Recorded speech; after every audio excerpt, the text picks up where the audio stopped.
আল্লাহ বলে হাবিব, বাবা আদম থেকে শুরু হওয়া ইসলাম ঈসা আলাইহিস সালাম পর্যন্ত অপরিপূর্ণ ছিল। আপনি নবীর হাতে আমি আল্লাহ ইসলামকে পরিপূর্ণ করে দিয়েছি। তাহলে ইসলাম আগে ছিল কিন্তু আনকমপ্লিট ছিল, অপরিপূর্ণ ছিল, কিন্তু আজকের ইসলাম আর অপরিপূর্ণ নাই। যখন কোরআন চলে এসেছে, যখন মা আমেনার ঘরে আপনার আমার আমলিওয়ালা রসুল চলে এসেছে, আল্লাহ বলে আগে অপরিপূর্ণ ইসলাম হাবিবের হাতে পরিপূর্ণ করেছি। আর হাবিবের উম্মতের উপর আমি আল্লাহর আদেশ হচ্ছে উদখুলু ফিস সিলমি কাফা। অর্ধেক 50-80% মুসলমান হওয়ার দরকার নাই। তুমি যদি আমার হাবিবের উম্মত হও, আমি আল্লাহর বান্দা হও, তাহলে অবশ্যই তোমাকে 100-তে 100 মুসলমান হতে হবে। এতে কোনো প্রকার কম্প্রোমাইজ করা যাবে না। পরিবার এটাও আমার অংশ, সমাজ এটাও আমার অংশ, রাষ্ট্র। ইসলাম বলে হুব্বুল ওয়াতানে মিনাল ঈমান, দেশপ্রেম ঈমানের অংশ, দেশও আমার অংশ। কিন্তু যখন ইসলাম ঈমান আসবে, একদিকে আমার পরিবার যদি ইসলামের বিপক্ষে চলে যায়, আমার সমাজ যদি ইসলামের বিপক্ষে চলে যায়, আমার রাষ্ট্র যদি ইসলামের বিপক্ষে চলে যায়, আল্লাহ বলে প্রয়োজনে আসহাবে কাহফের মতো তুমি দেশ ছেড়ে গুহায় চলে যাও, পরিবার দেশ সমাজ ছাড়তে পারবা, কিন্তু ইসলাম ছাড়া যাবে না, ঈমান ছাড়া যাবে না। সেজন্য সূরা কাহফ নাজিল হয়েছে। কেন? সূরা কাহফে মানুষ কম, 7 জন, সাথে একটা কুকুরও ছিল। কুকুর সহ কত হয়? 8 হয়। কুকুরকে মানুষ গণার মধ্যে ধরে না। আমাদের এখানে অনেক কুকুর আছে না, তা আমার পিছনে যদি কুকুর হাঁটে, আপনারা কি কুকুরকে সংখ্যায় গণবেন? বলবেন না যে হুজুর গেছে, সাথে 3টা কুকুর গেছে, এটা বলবেন না, বলবেন হুজুর গেছে। কুকুরকে কেউ গণার মধ্যে ধরে না। কিন্তু যখন এই আসহাবে কাহফ অন্যায়ের বিরুদ্ধে, ন্যায়ের পক্ষে, বাতিলের বিরুদ্ধে, হকের পক্ষে, এভাবে করে যখন 7 জন, পুরা রাষ্ট্র, পুরা প্রশাসন, পুরা জনগণ আল্লাহর বিপক্ষে, আর আসহাবে কাহফ আল্লাহর পক্ষে, এই 7 জন যখন চলে যাচ্ছে, কেন? আমি রাষ্ট্র ছাড়তে পারবো, সমাজ ছাড়তে পারবো, আমি সবাইকে ছাড়তে পারবো, কিন্তু আমার মওলাকে ছাড়তে, ওদের পিছনে কুকুর একটা লেগে গেছে। দেখেন, সত্যের পক্ষে, ন্যায়ের পক্ষে, আল্লাহর পক্ষে যখন কুকুর লেগে গেছে, তখন কোরআন কি বলছে? আসহাবে কাহফ, সূরা কাহফ বলেন, কোরআন কি বলছে? যে সায়াকুলুনা, আমরা যারা বক্তা আছি তারা আসহাবে কাহফের মাহফিল করব, তারা সূরা কাহফের তাফসীর করব, তারা আসহাবে কাহফের ওলিদের জীবনী বলবো। কেন? যেন আমরাও আসহাবে কাহফের ওলিদের মতো হতে পারি। কথা ঠিক না? আমরা যে ওলিদের জীবনী বলি, কেন? আমরা যেন ওনাদের মতো অনুসরণ, অনুকরণ করে আল্লাহকে যেন রাজি করতে পারি, এটাই তো উদ্দেশ্য। এর বাইরে কোনো উদ্দেশ্য আছে নাই। লুনা, মানুষ অচিরেই মাহফিল করবে, বক্তব্য রাখবে, বলবে। কেন? কারণ ওরা তো আসহাবে কাহফ দেখে নাই, ওরা তো ওই জামানায় ছিল না। তো ওদের মধ্যে একটু বিরোধ হবে। কেউ বলবে সালাসা, 3 জন ছিল, কেউ বলবে 5 জন ছিল, কেউ বলবে 6 জন ছিল, কেউ বলবে 7 জন ছিল। আল্লাহ বলছে এইভাবে করে তারা বলবে, কিন্তু তাদের মকসদ সংখ্যা নয়, তাদের উদ্দেশ্য হচ্ছে আসহাবে কাহফের জীবনীটা নিজের ভেতরে আনয়ন করা। তাহলে সায়াকুলুনা সালাসা, কেউ কেউ বলবে 3 জন। আল্লাহ বলে 3 জন বলিও না, রাবিউহুম কালবুহুম, তাদের পিছনে যে কুকুর আছে এটারে বাদ দিও না, বলো হ্যাঁ আসহাবে কাহফ 3 জন, কুকুর সহ 4 জন ছিল। কুকুর সহ কি? যারা 7 জন বলবা, সামিনুহুম কালবুহুম, 8ম নম্বরে কুকুরকে গণো। তা আমরা তো কুকুরকে গণি না। আমাদের ঘরে বিড়াল থাকলে আমরা কি বলি? আমরা 5 জন, বিড়াল সহ 6 জন বলি? বলি না। আমাদের ঘরে গরু থাকলে আমরা কি বলি স্বামী স্ত্রী সন্তান মিলে 3, গরু 2টা আছে 5 জন, এরকম বলি না। কিন্তু কুকুর যখন রহমানের পক্ষে চলে গেছে, কুকুর যখন ন্যায়ের পক্ষে চলে গেছে, কুকুর যখন সত্যের পক্ষে চলে গেছে, মালিক বলে কুকুর নাপাক হয়। কুকুর যে ঘরে থাকে সেই ঘরে ফেরেশতা ঢুকে না, কিন্তু এই কুকুর আর নাপাক নাই, মাওলার পক্ষে যেতে দেরি এই কুকুর পাক হইয়া জান্নাতি হয়ে গেছে। সত্যের পক্ষে থাকলে কুকুরও কি হয়ে যায়? পাক হয়ে যায়, কুকুরও জান্নাতি হয়ে যায়। তা আমি বলি না, হাদিস বলছে। আমি বললে আপনি মানিয়েন না, আমি বললে আপনি এটাকে ডিসএগ্রি বলে দেন, কিন্তু আমি বলি না। কোরআন বলছে কালবুহুম, কুকুর। কুকুরের নাম কি? কিতমির। আপনিও জানেন, কারণ ঘরের দরজায় অনেকে লিখে রাখে। আজকেও যদি কুকুর আপনারে দৌড়ায়, আপনি যদি আসহাবে কাহাফের কুকুরের নাম নেন কিতমির, দেখবেন এই কুকুরটা সরে যাবে। কেন? ওই কুকুরের তাজিমে। আজকেও আপনি প্র্যাকটিক্যাল দেখেন না, এখানে মাঝে মাঝে কুকুর পাগল হয় না? পাগল হয়ে আমাদেরকে দৌড়ায় না? দৌড়ায়। তখন যদি আপনি কিতমির বলে ডাক দেন, দেখবেন পাগল কুকুর থেমে যাবে, আপনাকে আক্রমণ করবে না। কেন? ওই আসহাবে কাহাফের কুকুরের তাজিমে এই কুকুর আপনাকে সম্মান করা শুরু করেছে। দেখেন কিতমির কোন আসহাবে কাহাফের ওই কুকুর। মানুষ মরে যায়, দাদার বাবার নাম মনে থাকে না আমাদের, কারণ আমার দাদার বাবার নাম কি আমারও মনে নাই, আপনার দাদার বাবার নাম কি আপনারও মনে নাই। যদি বলি দাদার বাবার কবর কোথায়, তাও মনে নাই। আসহাবে কাহাফের কুকুরের নামটা মনে রয়ে গেছে। তাহলে মানুষ মরে যাওয়ার পর মুছে গেছে, কুকুরটাও মরে গেছে, কিন্তু কুকুরের নাম রয়ে গেছে। কেন? আল্লাহ বলে অন্যায় যারা করে তাদের ক্ষমতার বলে কিছুদিন নাম থাকবে, আর ন্যায়ের পক্ষে যারা, তাদের নাম আমি মাওলা আজীবন রেখে দিব। তাহলে ইসলাম পরিপূর্ণ মুসলমান হতে হবে, তাও অপরিপূর্ণ নয়, কি পরিপূর্ণ। একজন পরিপূর্ণ মুসলমানের দায়িত্ব কি, এই বিষয়ে আমাদের মাহফিল ছিল গত জুমায়। একজন পরিপূর্ণ মুসলমান, আপনি অপরিপূর্ণ হইয়েন না, পরিপূর্ণ হন। পরিপূর্ণ মুসলমানের দায়িত্ব কি? তখন আমরা বলছিলাম 3টা দায়িত্ব। একটা, নিজের জন্য সংগ্রাম করা, নিজেকে বেঁচে থাকতে হবে, নিজেকে প্রতিষ্ঠিত করতে হবে। একটা হচ্ছে নিজের জন্য সংগ্রাম করা, আর একটা হচ্ছে সমাজের অন্যায় বন্ধে নিজেরকে অবদান রাখা। 3 নাম্বার, জমিনও আল্লাহর, আসমানও আল্লাহর। এই আসমানের নিচে জমিনের উপরে আমিও কার? আল্লাহ। আল্লাহর বান্দা আল্লাহর দেওয়া বিধান বিশ্বে প্রচার করবে, এটা হচ্ছে কয় নাম্বার দায়িত্ব? 3 নাম্বার। এর মধ্যে আমরা ছিলাম।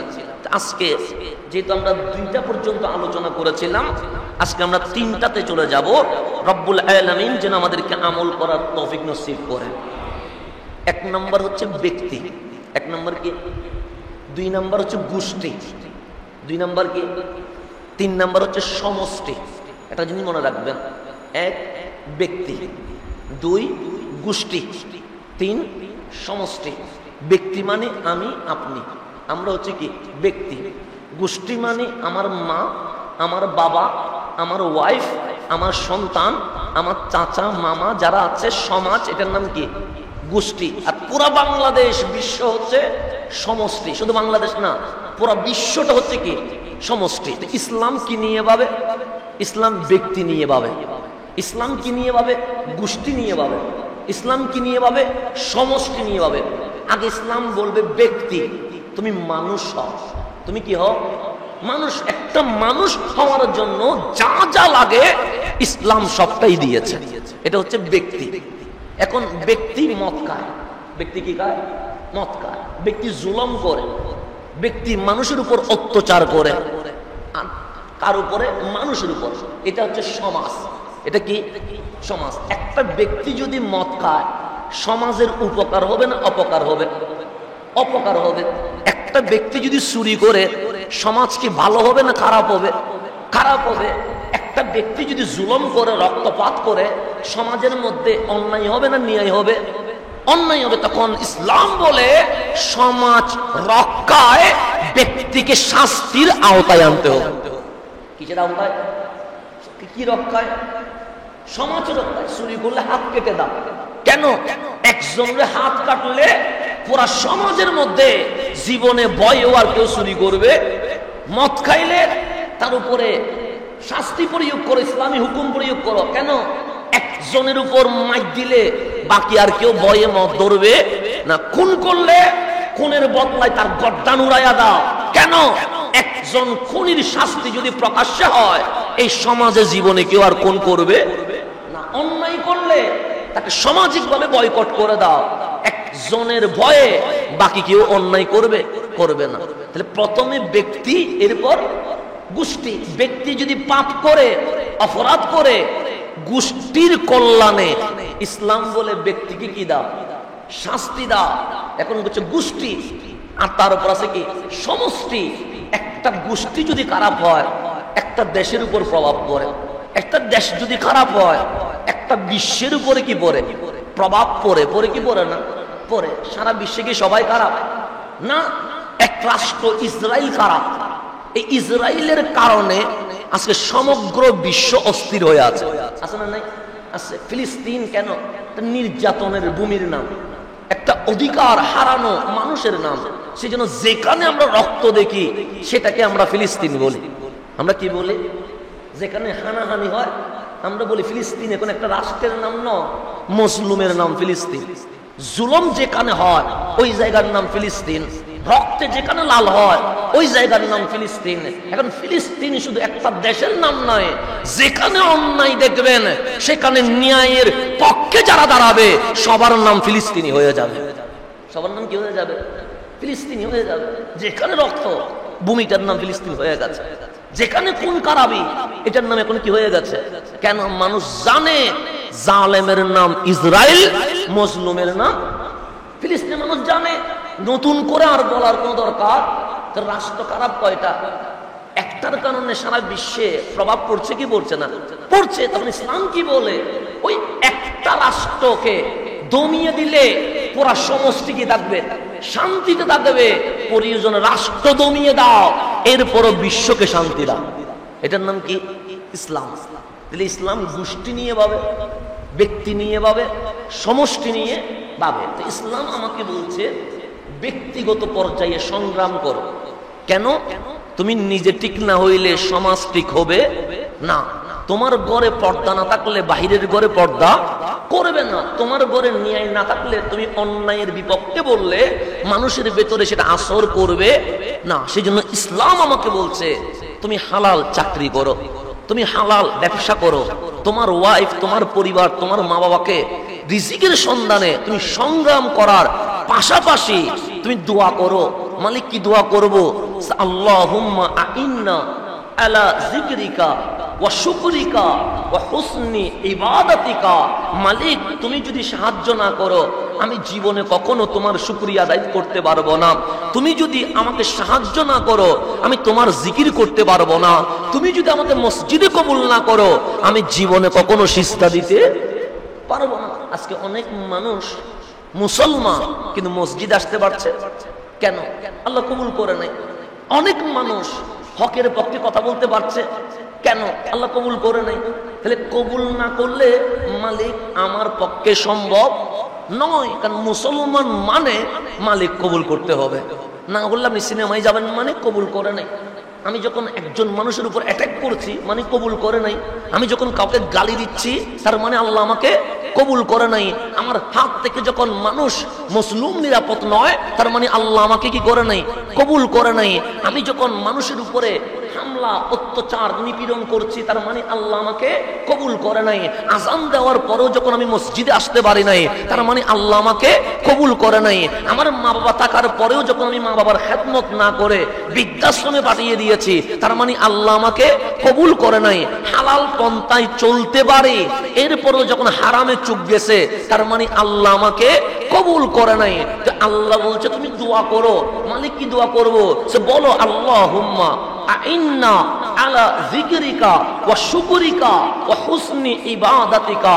মালিক আমি অযোগ্য, নগণ্য, তুমি মালিকের দরবারে হাত তুলেছি, আমি যেন তোমার জিকির করতে পারি, তোমার শুকরিয়া আদায় করতে পারে, হুসনে ইবাদতে, যখন ইবাদতে দাঁড়াবো সুন্দরভাবে যেন ইবাদত করতে পারি, সেই ব্যাপারে তুমি আমাকে কি করো, সাহায্য করো। তাহলে সর্বপ্রথম ব্যক্তির জন্য দোয়া। কার জন্য? মানে আমার জন্য দোয়া। আমি আমার জন্য দোয়া করব, আপনি কার জন্য দোয়া করবেন?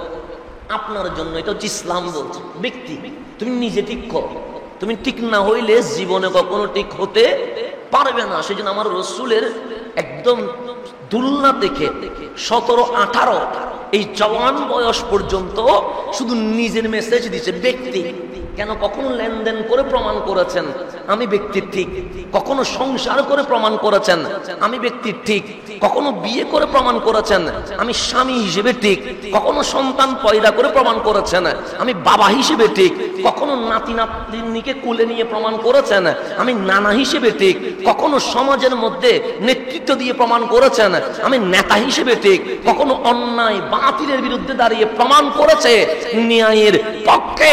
এক নিষ্কলস মডেলের নাম রহমতুল্লিল আলামিন। এটার নাম হচ্ছে ব্যক্তি। এটার নাম কি? ব্যক্তি। এখন ব্যক্তি যখন নিজেকে ঠিক করে নিয়েছে, ব্যক্তি যখন নিজেকে সব দিক দিয়ে 100তে 100 করেছে, তখন আল্লাহ বলে এখন তোমার দায়িত্ব হচ্ছে সমাজ নিয়ে। কি নিয়ে? ইসলাম শুধু নিজেকে ঠিক হইতে বলে নাই। সেই জন্য আপনারা শুনেছেন মুসা আলাইহিস সালামের পরবর্তী যিনি নবী ছিলেন ওনার নাম হচ্ছে ইউশা বিন নুন। নাম শুনেছেন? ইউশা বিন নুন। আপনি সূরা কাহাফে ঢুকলে সেখানে একটা মুসা আলাইহিস সালামের বিশাল কাহিনী আছে খিজির আলাইহিস সালামের সাথে। কার সাথে? খিজির।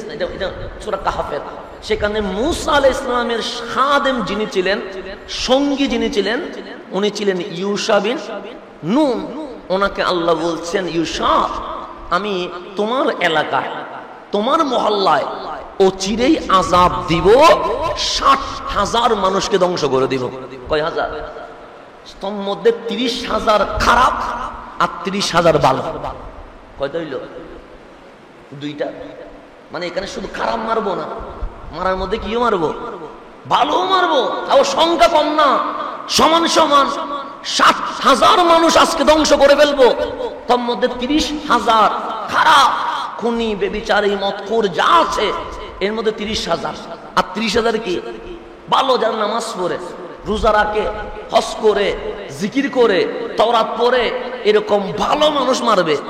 ইউশা বিন নুন বলে, মালিক আলাইসাল্লাহু বিআহকামিল হাকিমিন, তুমি কি আহকামুল হাকিমিন নয়? হ্যাঁ। তুমি কি আদেল ন্যায় বিচারক নয়? হ্যাঁ। আমার চেয়ে বড় ন্যায় বিচারক কে আছে? 30,000 খারাপ মানুষ মারবা, এটা তো আমার আপত্তি নাই, কিন্তু যারা হাইয়া আলাস সালাহ বললে মসজিদে আসে তাদেরকে মারবা কেন? তাওরাত খুললে পড়ে তাদেরকে মারবা কেন? সকাল সন্ধ্যায় তোমার জিকির করে তাদেরকে মারবা কেন? আল্লাহ বলে তাদেরকেও মারার পিছনে ন্যায় বিচার আছে। কি বিচার? সে নিজে ঠিক হইছে, সমাজকে ঠিক হওয়ার দাওয়াত দেয় না। সে নিজে নামাজ পড়ে, ছেলেকে নামাজ পড়ার কথা বলে না। সে নিজে মসজিদে আসে, তার বন্ধুকে মসজিদে আসতে বলে নাই। সে জুলুম করে না, কিন্তু অন্য কেউ জুলুম করলে সে বাধা দেয় নাই। সে ন্যায়বান হলেও অন্যায়ের ব্যাপারে যখন তার জবান বন্ধ ছিল, যে অন্যায় করে, যে অন্যায় সহে, আল্লাহ বলে সমান অপরাধী। সমান কি? অপরাধী। শুধু ব্যক্তি ভালো হলে হবে না, ব্যক্তিকে আবার সমাজের দায়িত্ব নিতে হবে। আমি যখন দেখবো দোকানে মাফে কম দিচ্ছে, আমাকে প্রতিবাদ করতে হবে, এটার নাম ইসলাম।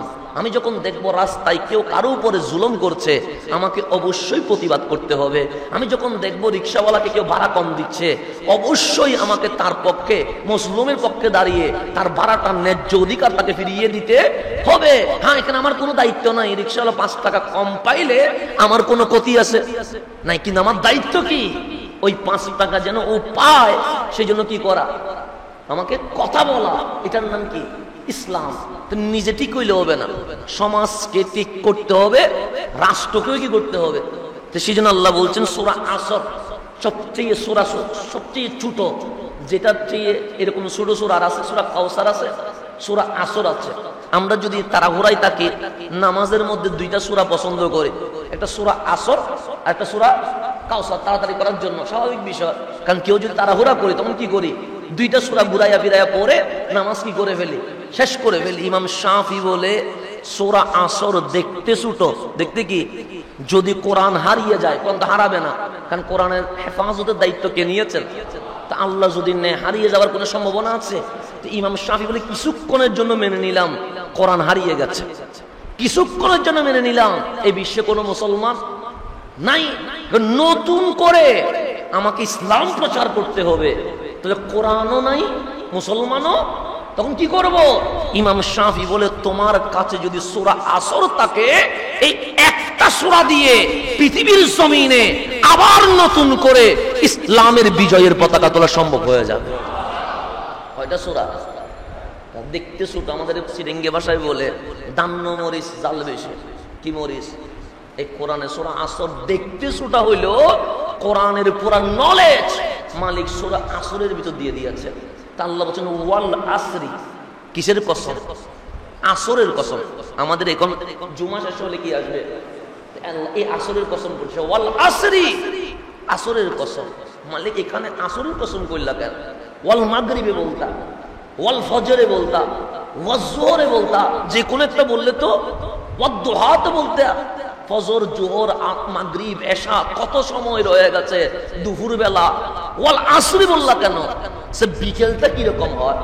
আমরা বলি বিকেল মানে সূর্যের আলো শেষ, রাতের অন্ধকার শুরু হতে। আল্লাহ বলছে ওয়াল আসরের ভেতরে আমি তোমার এমনি লাইভ বলে দিয়েছি। কেমনে?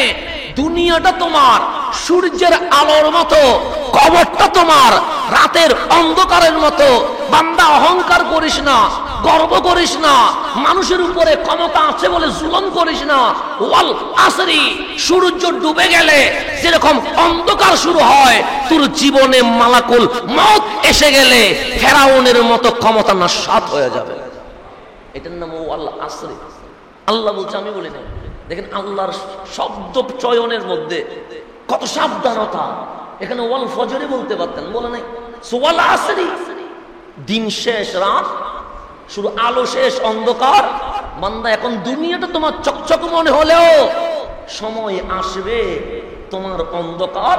তারপর কি বলছে? ইন্নাল ইনসানা লাফি খুসরিন। এখানে একজনও বাদ নাই, আমি মোল্লারও আল্লাহ বলছি ইন্নাল ইনসান। আমাদের ইমাম সাহেবকে বলছে ইন্নাল ইনসান, আমাদের মুসল্লিদেরকে বলছে ইন্নাল ইনসান, আমাদের রাস্তাঘাটে যারা আছে তাদেরকে বলছে ইন্নাল ইনসান, যারা ক্ষমতায় আছে তাদেরকে বলছে ইন্নাল ইনসান, যারা বিরোধী দলে আছে তাদেরকে বলছে ইন্নাল ইনসান, যারা সিনেমা হলে আছে তাদেরকে বলছে ইন্নাল ইনসান, যারা মারামারি করছে তাদেরকে বলছে ইন্নাল ইনসান, যারা খুন হচ্ছে তাদেরকে বলছে ইন্নাল ইনসান, যারা খুন করছে তাদেরকে বলছে ইন্নাল ইনসান। সে ইন্নাল ইনসানা লাফি খুসরিন, বিশ্বের সকল মানুষ লসের মধ্যে আছে, কেউ লাভের মধ্যে নাই, সবাই লস।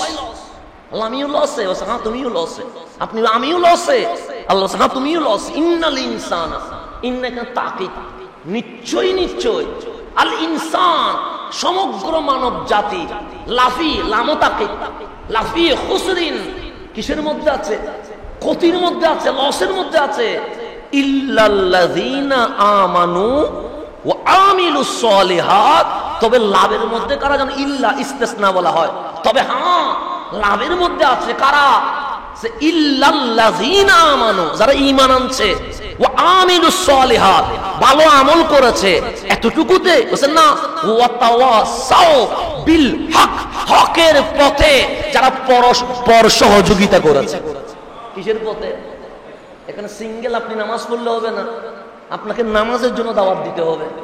আপনি জুলুম না করলে হবে না, জুলুমের পক্ষে যারা তাদেরকে রুখে দিতে হবে। ইল্লাল্লাযীনা আমানু ওয়া আমিলুস সলিহাত ওয়া তাওয়াসাউ বিল হক। এখানে ওয়া তাওয়াসাউ বিদ্দিন বলে নাই, ওয়া তাওয়াসাউ বিল কোরআন বলে নাই। কারণ এখানে কোরআন বললে আপনি বলবেন আয়াত পড়লে মনে হয়ে যাবে না, বিল হক, হকের জন্য। ওয়া তাওয়াসাউ, পরস্পর, একলা না, সবাইকে নিয়ে তোমাকে কি করতে হবে? হকের জন্য দাঁড়াইতে। এই হক ন্যায্য তার জন্য দাঁড়াইলে তোমার উপর অ্যাটাক আসবে, মাথা ফাটবে, গর্দান কাটবে, রক্তে লাল হবে।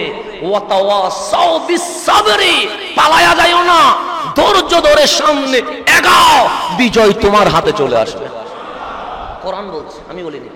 আপনি এটাকে আমি জিল ব্যাখ্যা করেছি, এটাকে খণ্ডন যদি আমি বিপক্ষে বলি। কোরআন বলছে তাহলে একলা ইসলাম মানা যায়। ওয়াতাওয়াসাউ বিল হাক্কি, হকের পথে আমাকে কথা বলতে হবে। হক বলতে গেলে হুসাইনের মতো পিঠে বল্লমের মতো বল্লম পিছনে ঢুকতে থাকবে। হক বলতে গেলে তরবারি দিয়ে আমার শরীর কাটা হবে। হক বলতে গেলে আমার গর্দানের উপর ছুরি আসবে। আল্লাহ ওয়াতাওয়াসাউ বিসসাবরি, তখন উফ বলে চিল্লাইও না, তখন হাহাকার করিও না। তোমার এই যে রক্ত, এটাকে শক্তি হিসেবে নিয়ে তুমি ধৈর্য ধারণ করো। কারণ এই পৃথিবীতে অধিকার আদায়ের জন্য, সভ্যতার জন্য, বৈষম্য নিরসনের জন্য, মানুষের অধিকার পাওয়ার জন্য মানুষকে অবশ্যই রক্ত দিতে হবে। রক্ত ছাড়া কখনো সভ্যতা আসে না। আমার রসুল কি রক্ত দেয় না? দিয়েছেন তো। বদর, উহুদ, হুনাইন, খন্দকে রক্ত দেয় নাই? দিয়েছেন তো। কারবালায় রক্ত দেয় নাই? দিয়েছেন তো। কেন? কেন দিয়েছেন? সভ্যতার জন্য, বৈষম্য দূরীকরণের জন্য। এরপর আপনি আফ্রিকায় চলে যান, কালো মানুষগুলোর কোনো অধিকার ছিল না। কালো মানুষদের অধিকারের জন্য তাদেরকে আজ পর্যন্ত কি করতে হচ্ছে? সংগ্রাম করতে হচ্ছে। কেন? আমরা মানুষত্বের অধিকার চাই, যেটা আমার নবী বেলালের মাধ্যমে দিয়েছিলেন। তো এইভাবে করে মানুষের অধিকারের জন্য রক্তের উপরে সভ্যতাকে কি করতে হয়? প্রতিষ্ঠিত করতে হয়। সেজন্য আপনি যদি বাংলার ইতিহাস পড়েন, এটাও তো সোনার বাংলাদেশ এমনি হয় নাই, এটাও তো রক্তের উপর দিয়ে হয়ে আছে। কথা ঠিক না? ওয়াতাওয়াসাউ বিল হক, আপনি মুসলমান হিসেবে সমাজে আপনার দায়িত্ব আছে।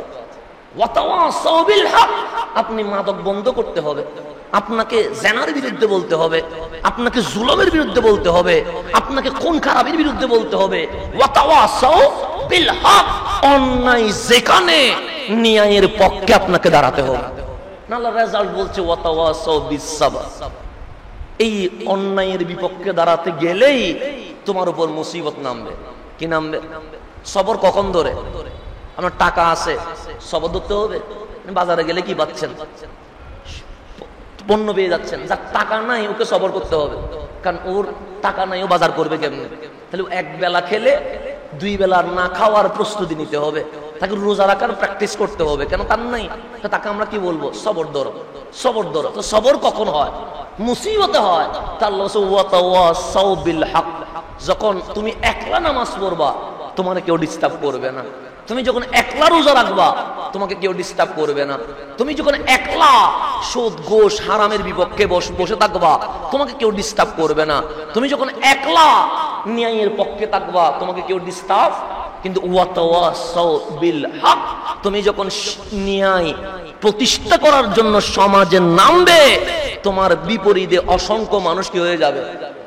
দাঁড়িয়ে। ওয়াতাওয়াসাউ বিস সাবর, তুমি ধৈর্য ধরতে হবে। তাহলে আল্লাহ আমাকে ফর্মুলা শিখিয়েছে কি শিখায় নাই? তো এখন আমি সমাজের মধ্যে কিভাবে অবদান রাখবো? একজন মুসলিম হিসেবে আমার দায়িত্ব কি? বর্তমান সময়ে আমার একজন এজ এ মুসলিম হিসেবে আমি কি দায়িত্ব পালন করতে পারি? আল্লাহ কোরআনে বলছে, দেখেন, তুমি একলা প্রথমে ঠিক হও। তাহলে আমি ব্যক্তি কি হলাম? ঠিক হলাম। আপনি ব্যক্তি কি হলেন?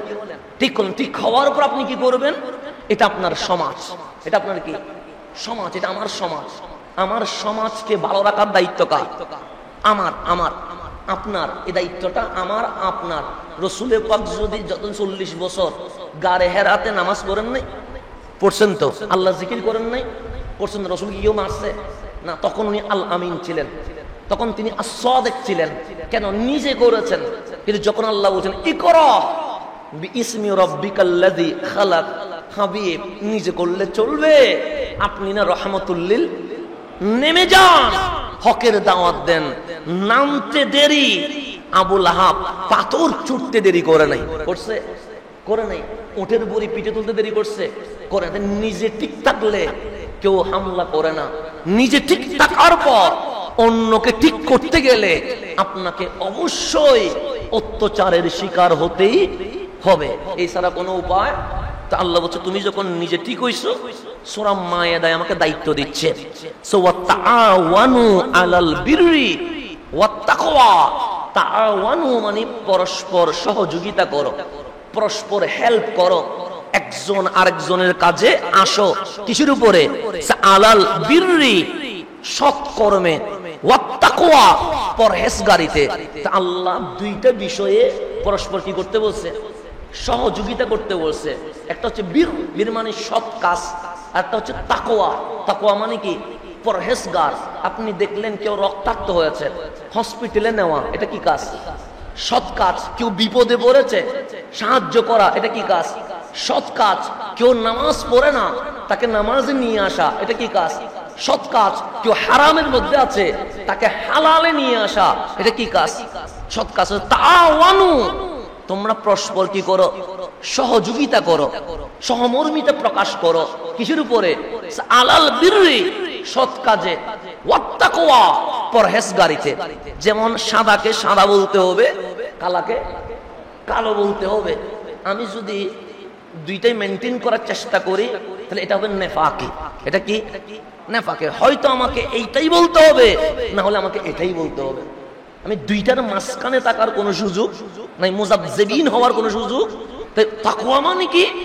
এটা হালাল আর ওইটা হারাম। আপনি তাকওয়া বুঝেন, এটা কি? হালাল। আর এটা কি? হারাম। আপনি জানেন এটা হারাম, আপনি জানেন এটা কি? হালাল। এখন আপনি বললেন হালালও ঠিক হারামও ঠিক, বলতে পারবেন না। তাকওয়া মানে হালালকে বুকের উপর নেওয়া, হারামকে পায়ের নিচে দাও। এটার নাম কি? তাকওয়া। তাকওয়া মানে পরহেজগারি, খোদাবিরতা, কাউকে ভয় না পেয়ে মাওলাকে ভয় পাওয়া। আজকে আমরা মায়ের কাছে কেন জানেন? আমরা জিনাকে ভয় পাওয়ার দরকার, ওনাকে ভয় পাই না। আর যাদেরকে ভয় না পাওয়া দরকার, তাদেরকে ভয় পাচ্ছে। কথা ঠিক না? যাদেরকে ভয়, দুনিয়া কেটে যাবে, দুনিয়া বেশি দিন থাকবে না। আজকে আমি যদি এখানেও থাকি, আমার দিন চলে যাবে। আজকে যদি আমি প্রবাসেও চলে যাই, আমার দিন চলে যাবে। আজকে যদি আমি একটা ছোট্ট রুমের ভিতরে ঢুকে যাই, আমার দিন কি হয়ে যাবে? তবে একটু কষ্ট হবে আর কি, কিন্তু এই কষ্টটা কি বেশি দিন থাকবে না। অথচ আমরা কেরামান কাতিবিন যে আছে, এটা কি হয়ে গেছে? ভুলে গেছে। কিন্তু ফেসবুকে যে আমার সমালোচনা হয়, এটার উপর আমার সুদৃষ্টি রয়ে গেছে। ফেসবুক ভয় পায়, কিন্তু কাকে ভয় পায় না? কেরামান কাতিবিনকে কি পাচ্ছি না? ভয় পাচ্ছি না। আমরা দাপট ভয় পাই, আমরা মুনকার নকিরকে ভয় পাচ্ছি না। আমরা দুনিয়ার কোন একটা ক্ষমতাবানকে ভয় পায়, কিন্তু যিনি রব্বে কায়নাত, সে মালিকরে কি পাচ্ছি না। তো যাকে ভয় পাওয়া দরকার তাকে ভয় পায় না, আর যাদেরকে ভয় না পাওয়া দরকার তাদেরকে কি পায়? তা আল্লাহ কেন এহসান করবে আমাদের উপর? কেন আল্লাহ আমাদেরকে সহযোগিতা করবে? তা আল্লাহ বলছেন তোমাদের দায়িত্ব হচ্ছে নিজে ঠিক হওয়ার পর গোষ্ঠীকে ঠিক করা। কাকে ঠিক করা? গোষ্ঠী। তো গোষ্ঠীকে কিভাবে ঠিক করবেন? তাআওয়ানু আলাল বিররি ওয়াত তাকওয়া, তোমরা সৎকর্ম এবং পরহেজগারিতে কি করবা? সহযোগিতা করবা। ওয়ালা তাআওয়ানু, সাহায্য করবা না, সহযোগিতা করবা না। কিসের উপরে? আলাল ইসমে, গুনার উপরে, ওয়াল উদওয়ান, সীমা লঙ্ঘনে। কিসে? একটা হচ্ছে অন্যায়, দেখছেন অন্যায় কি করছেন, দেখছেন, অন্তত অন্যায়ের পক্ষে যাইয়েন না, চুপ থাকেন। অন্যায়ের পক্ষে অন্তত কি থাকেন? চুপ থাকেন। আল্লাহ কোরআনে বলছে, আমি বলি নাই। আপনি এখানে একটা শব্দকে মিস করার কোনো সুযোগ নাই, আপনি স্কিপ করার কোনো সুযোগ নাই। আমি বলি না, কোরআন বলছে। তা আল্লাহ বলছে ওয়ালা তাআওয়ানু আলাল ইসমে। ইসিম মানে গুনাহ, উদওয়ান মানে সীমা লঙ্ঘন। তো সীমা লঙ্ঘন কারে কয়? আপনি আপনার ইজ্জত করা তা আমার দায়িত্ব, আপনারকে মান সম্মান দেওয়া তা আমার দায়িত্ব, আপনার সম্পদের নিরাপত্তা দেওয়া তা আমার দায়িত্ব, আপনার জানের হেফাজত করা এটা আমার দায়িত্ব। এর বিপরীতে গেলে সীমা লঙ্ঘন বলে। এর বিপরীতে গেলে কি বলে? সীমা লঙ্ঘন। সীমা লঙ্ঘন মানে ওনার টাকা যদি আমি কি করি ফেলে জব্দ করি, সীমা লঙ্ঘন। ওনাকে যদি আমি মারার উপর মারি, সীমা লঙ্ঘন। ওনার জান যদি আমি কবজা করি, রক্তপাত করি, সীমা লঙ্ঘন। আর ইসিম মানে গুনাহ। সিনেমা দেখতে যাচ্ছে, আমিও যদি ওদের সাথে সিনেমায় চলে যায়, এটার নাম কি? গুনাহ। মদ খাচ্ছে, আমিও যদি ওদের সাথে মদ খায়, গুনাহ। আমাকে অন্যায়ের বিরুদ্ধেও দাঁড়াতে হবে, আবার গুনার বিরুদ্ধেও দাঁড়াতে হবে। কোরআন বলছে, তাহলে আমার দায়িত্ব কি? তাআওয়ানু আলাল বিররি ওয়াত তাকওয়া। এক নাম্বার, এই সমস্ত গোষ্ঠীকে ঠিক করার জন্য পরস্পর সহযোগিতা করব ভালো কাজে এবং পরহেজগারিতে। ওয়ালা তাওয়ানু, সাহায্য করব না, সহযোগিতা করব না কিসের ব্যাপারে? আলাল ইসমে, গুনার ব্যাপারে, ওয়াল উদওয়ানে, সীমা লঙ্ঘনের ব্যাপারে। তো মালিক আমাদের উপর যদি কোনো সমস্যা হয়, আল্লাহ ওয়াত্তাকুল্লাহ, ভয় যদি করতে হয় আল্লাহরে ভয় করো। কারে ভয় করো? এর চেয়ে বড় রেজাল্ট আর আছে? স্পষ্ট ঘোষণা আছে, ওয়াত্তাকুল্লাহ, ভয় করবে কারে? কেন? ইন্নাল্লাহা শাদীদুল ইকাব, আল্লাহ তো রহমান, রহিম, আজিজ, ওয়াদুদ, কিন্তু বলছে ইন্নাল্লাহা শাদীদুল ইকাব। যখন আল্লাহ শাস্তি দেয়, আল্লাহর চেয়ে কঠিন শাস্তি এই সৃষ্টি জগতে আর কেউ দিতে পারে না। রহমান যেভাবে দিবে তো অন্য কেউ দিতে, দুনিয়ার শাস্তির চেয়ে মাওলার শাস্তি নরম না কঠিন? শদীদ মানে এর চেয়ে কঠিন হয় না। ইকাব মানে শাস্তি। আল্লাহ বলছেন ইন্নাল্লাহা শাদীদুল ইকাব, আমার চেয়ে কঠিন শাস্তি আর কেউ দিতে দুনিয়ায় আমি ছেড়ে দিয়েছি। কিন্তু তোমার তো কবর নামের কবর রয়ে গেছে, হাসর নামের হাসর তো রয়ে গেছে। আমি ধরলে সেই দরাতে আর সারার কোনো কি নাই, সুযোগ নাই। তাহলে ভয় করতে হবে কাকে? আল্লাহরে ভয় করে এই সমাজকে ঠিক করার জন্য তুমি মুসলমানের ডিউটির দুইটা। এক নাম্বার, ভালো কাজে তাকওয়ায় পরস্পর সাহায্য করবা, খারাপ কাজে অন্যায় সীমা লঙ্ঘনে পরস্পর বিরোধিতা করবা। পরস্পর কি করবা? এটা কে বলেছে? আল্লাহই বলেছে। এখন আসেন, তাহলে সমাজের মধ্যে আমার দায়িত্ব আছে না নাই? আছে। সমাজ আমার দায়িত্ব কি? এখন হাদিস আছেন সুনানে আবি দাউদ, কুল্লু মুসলিমিন আলাল মুসলিমি হারাম, প্রত্যেক মুসলমান আরেক মুসলমানের উপর হারাম। হারামুন, ওরা হাদিস বলছে সুনানে আবি দাউদ, কামলিওয়ালা বলছে কুল্লু মুসলিমিন, প্রত্যেক মুসলমান, আলাল মুসলিমের, আরেকজন মুসলমানের উপর হারামুন, হারাম। কি হারাম? সে মালুহু ওয়া ইরদুহু ওয়া দামুহু, সে মুসলমানের সম্পদ, সম্মান, জীবনে হস্তক্ষেপ করা একজন মুসলমান আরেকজন মুসলমানের উপর হারাম। একজন মুসলমান আরেকজন মুসলমানের উপর কি? কিসে কিসে? সম্মানে মানে ইজ্জতে, মাল সম্পদ হননে, জান হরণে, এই তিনটা জায়গায় একজন মুসলমান আরেকজন মুসলমানের উপর কখনো হস্তক্ষেপ করতে পারবে। এরপর আমাদের রাসূল বলছেন হাসবু ইমরি মিনাশ শাররি, কোন ব্যক্তি নিকৃষ্ট প্রমাণিত হওয়ার জন্য যথেষ্ট হচ্ছে আইয়াহকিরা আখাহু আল মুসলিম, কোন মুসলিম ভাইকে তুচ্ছ মনে করা, এটাই হচ্ছে একদম নিকৃষ্ট হওয়ার জন্য যথেষ্ট। কি হওয়ার জন্য? নিকৃষ্ট হওয়ার। হাদিস বলছে। এরপর আমার রাসূল সমাজে আমাদের দায়িত্ব কি এই বিষয়ে বলছেন, আল মুমিনুনা ওয়াল মুমিনাতু বা'দুহুম আউলিয়াউ বা'দিন, একজন মুসলমান পুরুষ আরেকজন মুসলমান পুরুষের, একজন মুসলিম নারী আরেকজন মুসলিম নারীর একদম ক্লোজ ফ্রেন্ড, আন্তরিক বন্ধু, এর চেয়ে আপন আর হতে পারে না। রক্তের চেয়ে আপন কে? আপনি আর আমি। কিসের চেয়ে আপন? আমি বলিনি, হাদিস বলছে। হাদিস বলছে, হাদিস কোরআন বলছে সূরা তাওবা 71 নম্বর আয়াত। আমি এবার হাদিস, এটা কোরআন সূরা তাওবা বলছে, ওয়াল মুমিনুনা ওয়াল মুমিনাতি ওয়াল মুমিনুনা ওয়াল মুমিনাতু বা'দুহুম আউলিয়াউ বা'দিন, একজন অপরজনের বন্ধু। আউলিয়া মানে বন্ধু। কে? মুমিন। তাহলে আপনি নিজেকে মুমিন মনে করেন? হ্যাঁ, আমি নিজেকে মুমিন মনে করি। তাহলে আমরা একজন অপরজনের কি বন্ধু? কি শুভাকাঙ্ক্ষী হয় না অশুভাকাঙ্ক্ষী হয়? শুভাকাঙ্ক্ষী হয়। তো শুভাকাঙ্ক্ষী হলে কি করবে? সে ইয়ামুরুনা বিল মা'রুফ, ভালো কাজের আদেশ দিবে। কি কাজের? তারপর সুয়ায়ানহাউনা আনিল মুনকার, মুনকার মানে যেটা নেগেটিভ, মুনকার মানে যেটা অন্যায়, মুনকার মানে যেটা পাপ, মুনকার মানে যেটা গুনাহ, মুনকার মানে যেটা অত্যাচার, মুনকার মানে যেটা ব্যভিচার, এক কথায় যত নেগেটিভ আছে এটার নাম কি? মুনকার।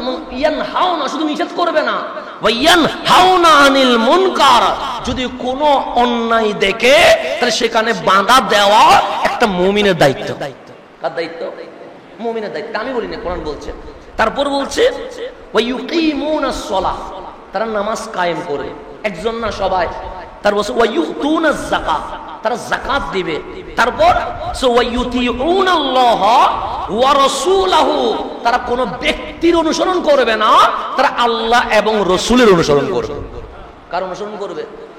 আল্লাহ এবং রাসূলের। দেখেন আমরা আজকে ব্যক্তি করতে করতে শেষ হয়ে যাচ্ছে। আমি বলি আমারটা ঠিক, ও বলে ওরটা ঠিক, আল্লাহ এবং রাসূলের কোনো অনুসরণ নাই। মানে ইউতিউনাল্লাহ ওয়া রাসূলাহু।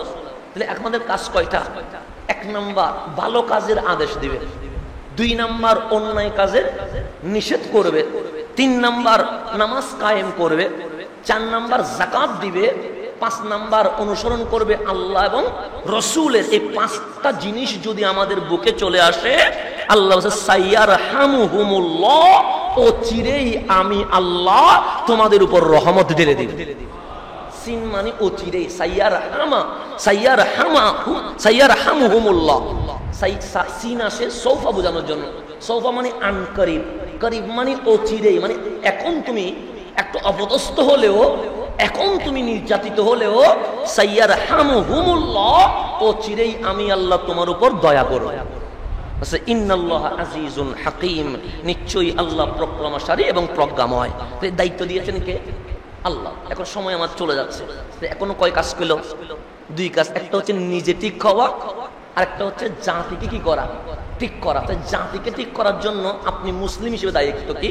আমার রাসূল বলেছেন মান রাআ মিনকুম মুনকারা, তোমাদের মধ্যে কেউ যদি অন্যায় দেখে, রাআ মানে দেখা, নাজারা, শাফা দেখা, মান রাআ মিনকুম, তোমাদের মধ্যে কেউ যদি দেখে, কি দেখে?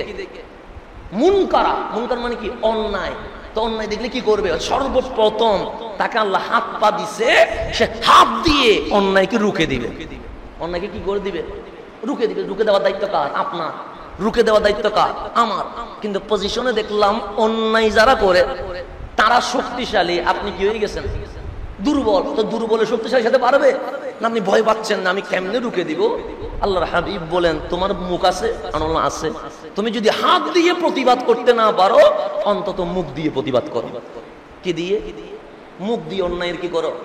প্রতিবাদ করো। এখন আপনি এমন সমস্যা পড়ে গেছেন, না হাত দিয়ে প্রতিবাদ করতে পারতেছেন, না জবান দিয়ে প্রতিবাদ করতেছেন, তখন আমার রাসূল বলেছেন কলবে অন্তত ঘৃণা করো, তবে অন্তরে ঘৃণা করা আদআফুল ঈমান।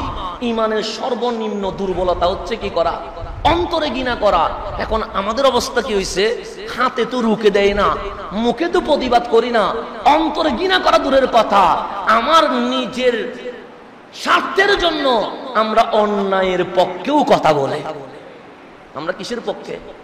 অন্যায়ের পক্ষেও কথা বলে। আমি মুসলিম হিসেবে আমার দায়িত্বকে আমি পালন করেছি? করি নাই।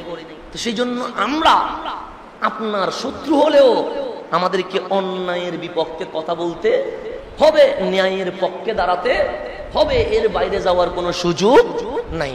বাস আল্লাহ যেন এই অশান্ত বাংলাদেশকে শান্ত করে দেয়। আমরা রক্তাক্ত বাংলাদেশ দেখতে চাই না। এই দুঃসময়ে যারা রক্তে লাল হয়ে শহীদ হয়েছেন, আল্লাহ যেন ওনাদেরকে শহীদি মর্যাদা নসিব করেন। যারা সন্তান হারিয়েছেন, আল্লাহ যেন তাদেরকে সবরের জমিন নসিব করেন। যারা আঘাতপ্রাপ্ত হয়ে হসপিটালে আছেন, আল্লাহ যেন তাদেরকে শেফায়ে কামেলা নসিব করেন। যারা অন্যায়ের শিকার হয়েছেন, আল্লাহ যেন তাদেরকে মুক্ত করে ন্যায়ের প্রতীক হিসেবে কবুল করে নেন। সুতরাং আপনারা সবসময় আমরা অন্যায়কে রুখে দেওয়ার চেষ্টা করব। রুখতে না পারলে মুখে অন্যায়ের প্রতিবাদ করব, মুখেও যদি না পারি অন্তরে কি করব? ঘৃণা করব। কেন? কারণ একটা সমাজকে, একটা পরিবারকে, একটা রাষ্ট্রকে শান্তিময় পরিবেশে নিয়ে আসার জন্য আল্লাহ আপনাকে মুসলমান হিসেবে কবুল করেছেন। কি হিসেবে? মুসলমান হিসেবে। আজকে আমরা গেছি কয় নাম্বারে? 2 নাম্বারে। 3 নাম্বারে যেতে পারি নাই। 3 নাম্বারে ইনশাআল্লাহ আল্লাহ যদি হায়াতের মধ্যে কি দেন, বারাকা নসিব করেন, ইনশাআল্লাহ আমরা 3 নাম্বারে বিস্তারিত কি করব?